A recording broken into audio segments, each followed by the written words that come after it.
I think it's very important that we get this kind of over the functional boundaries approach, where you put people together in a cluster or a team to solve a specific problem. For example, to design the processes needed to fulfill a certain need we have identified on the perceived customer side.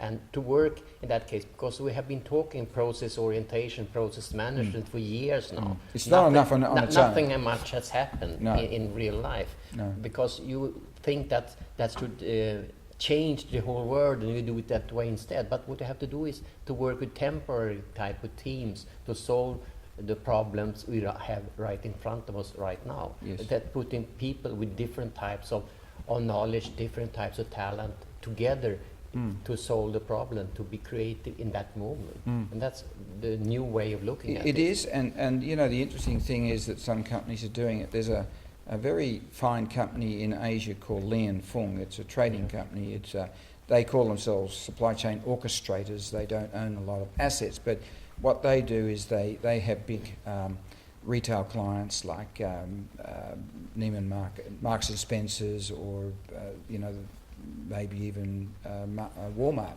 and they take their orders, and then they look back into the source markets like China, and they don't own any factories, but they own the relationships and everything. And what Lian Fung have done so successfully is, and I think they've gone too far, is each time they add a major new client that wants them to do things, they then put together a cluster of 50 to 60 people. That's the magic number, 50 to 60 people.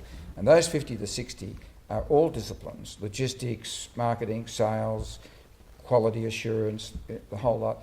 And they are tied together with a joint KPI. And the joint KPI, particularly for customers that we want to retain, is retention. That's the key thing. We must retain that customer. These are not customers that come and go.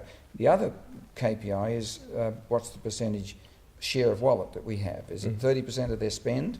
And do we want to make it 50?